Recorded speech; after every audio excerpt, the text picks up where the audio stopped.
시대를 넘어 새 시대로 윤석만의 안녕 대한민국.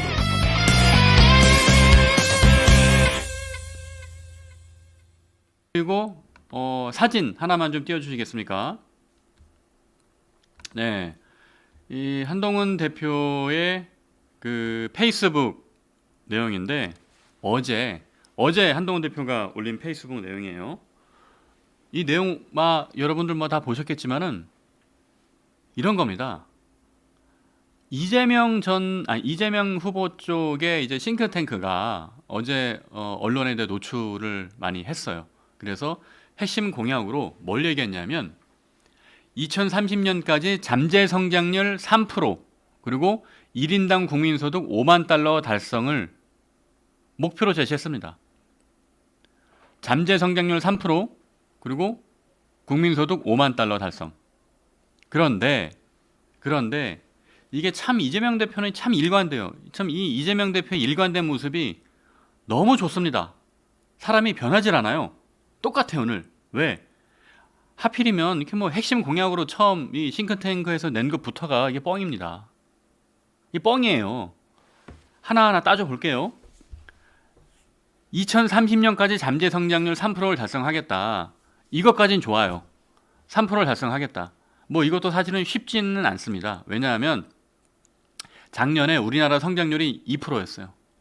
2%였고 아마 올해는 탄핵이다, 비상계엄이다, 또 트럼프 관세 전쟁이다 뭐다 해서 올해는 2%보다 좀 낮아질 가능성도 있습니다. 그렇죠? 하지만 이 3%를 달성하는 거는 어느 정권이 들어서냐에 따라 가능할 수도 있어요. 그래서 한동훈 대표는 AX 시대, AI 혁명을 통해서 여러 가지 중산층이 성장하는 나라를 만들 수 있는 그런 비전을 제시했잖아요. 그래서 한동훈 대표는 연간 3%씩 성장하는 모델에 따라 2027년 혹은 2028년에 4만 달러 달성, 2028년에 4만 달러 달성을 공약했습니다. 그죠? 이거는 현실 가능한 목표예요. 4만 달러 달성을 약속했습니다. 그런데 불과 2년밖에 차이 안 나는데 이재명 대표 측은 5만 달러를 가겠답니다. 5만 달러 가면 좋죠. 그리고 가야죠. 가야 되는데 그럼 2030년까지 가능한가? 이게 가능하겠냐고요. 제가 그래서 어제 이거 나오고 엑셀을 돌려봤어요. 엑셀을 돌려봤더니 2030년까지 5만 달러가 되려면 당장 올해부터 6%씩 성장해야 됩니다. 이게 대한민국 지금 선진국에서 6%씩 성장하는 게 이게 가능합니까 이게? 이건 불가능한 거예요. 6% 성장은 진짜 1980년대 그럴 때 대한민국이 진짜 한강의 기적으로 확 치고 올라올 때 그때나 가능한 거지. 지금은 중국도 이렇게 6%씩 성장하기 힘듭니다. 근데 어떻게 뭘 가지고 올해 당장 6% 성장을 합니까? 2025년도에. 이거는 기본적인 산수입니다, 여러분. 엑셀만 돌려보면 바로 나와요. 연간 6%씩 성장을 해야 2030년에 5만 달러 가까스로 5만 달러 턱걸이를 넘는다니까요. 그러면 도대체 이재명 전 대표 측의 싱크탱크는 뭘 기준으로 2030년까지 5만 달러를 달성하겠다고 이렇게 뻥을 치는 겁니까? 그죠? 그래서 한동훈 대표가 뭐라 그랬어요? 이재명은 가짜 경제, 한동훈은 진짜 경제. 자, 여러분 생각해 보십시오. 이거 잘 모르는 사람이 듣기에는 이재명은 5만 달러야? 한동훈은 4만 달러야? 에이, 5만 달러가 더 좋지.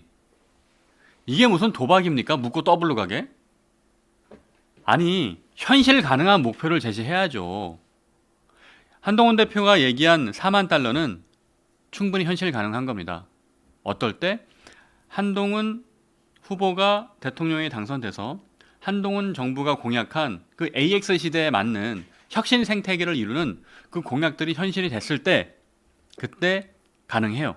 하지만 이재명 대표가 만약에 대통령이 되면 무슨 수로 2030년까지 5만 달러를 이루겠다는 겁니까? 이거 불가능한 일입니다. 불가능한 거예요. 그럼 이렇게 처음 시작부터 뻥을 쳐서야 되겠습니까? 어쨌든 이재명 대표의 이 일관된 모습, 저는 너무 좋습니다. 앞으로도 본인의 어떤 정체성을 잃지 않으셨으면 좋겠습니다. 자, 오늘 두 번째 사진 보겠습니다. 두 번째 사진, 이것도 이제 어제 한동훈 대표가 공약을 한 거죠. 한동훈의 비전 1. 자, 1이라는 숫자가 붙은 걸로 봐서 시리즈로 나오겠다는 뜻이네요. 네. 그러면서 근데 사실 뭐 제가 이렇게 남인 것처럼 얘기를 하는 것도 좀 웃기긴 합니다. 네, 앞으로 시리즈로 나올 겁니다. 네. 한동훈의 비전 1. 첫 번째, 청년 LTV 취득세 폐지. 자, 이건 파격적인 정책입니다. 여러분. 이 부분은 우리 동료 시민 여러분께서 많이 좀 확산시켜 주셨으면 좋겠어요. 왜냐하면 우리 청년들이 지금 우리 20대 청년들이 이게 청년의 기준이 만 34세까지거든요. 만 34세까지입니다. 만 19세부터 만 34세까지. 그때가 우리나라 이제 청년 기준인데 이 청년들의 현실이 매우 어렵습니다. 그죠? 그래서 이 청년들이 정말 노력한 만큼 성과를 얻고 또 이 청년들도 그 자기가 꿈꾸는 것을 이룰 수 있게 그것을 달성하는데 한동훈 대표가 되게 고민이 많아요. 그래서 한동훈의 비전 첫 번째 1번이 바로 청년 LTV 취득세 폐지입니다. 그게 뭐냐면 한동훈 대표가 이제 지난주에 출마 선언 때 그런 약속을 했죠. 사회에 첫 발을 내딛는 청년들이 주택을 소유할 때 과감하게 규제를 완화하겠다라고 약속을 했습니다.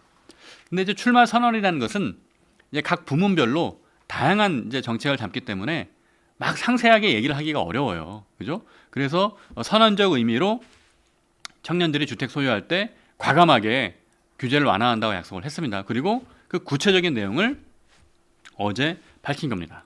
그 내용이 뭡니까? LTV가 뭐냐면 그 집을 살 때 담보 인정 비율이에요. 그러니까 만약에 제가 뭐 한 3억짜리 집을 산다 하면 LTV가 100% 나오면 3억 전체, 그 집값 전체를 빌려주는 거죠.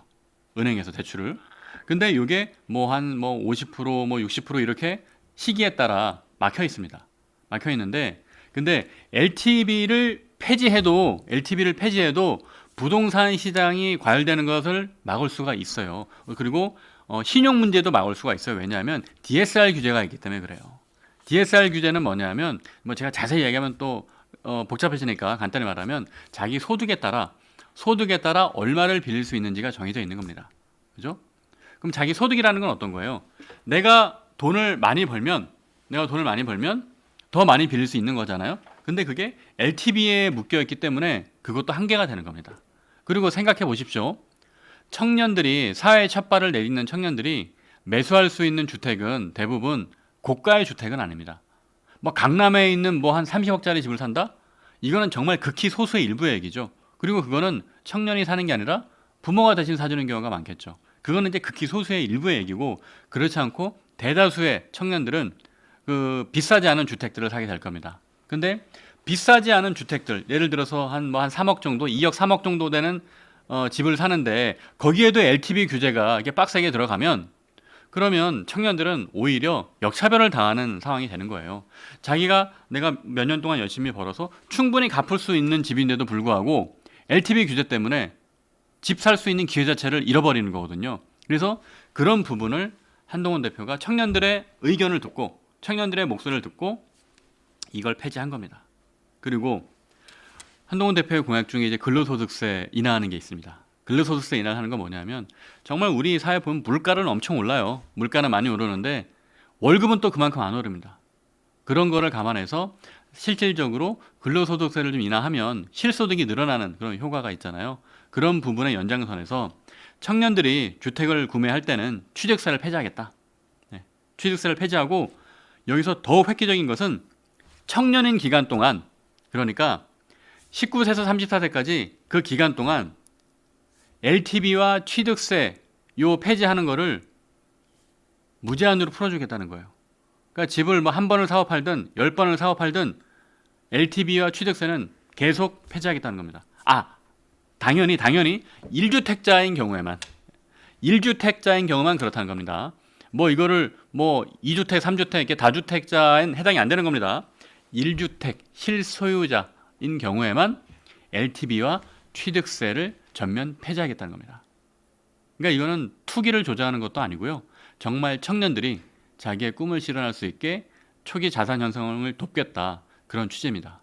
그러니까 우리 시청자 여러분께서 이 이야기를 뭐 이게 우리 여러분들의 자녀의 이야기일 수도 있고 또 여러분의 조카들의 이야기일 수도 있고 또 여러분의 동생들의 이야기일 수도 있잖아요. 많은 곳에 확산시켜 주십시오. 그러면 이 공약이 현실이 되려면 어떻게 해야 되겠습니까? 그죠? 이 공약이 현실이 되려면 네, 그 이상 제가 얘기하지 않겠습니다. 네, 어쨌든 한동훈 대표의 공약을 여러 군데 확산시켜 주시면 감사하겠습니다. 자, 윤석망 편 보겠습니다.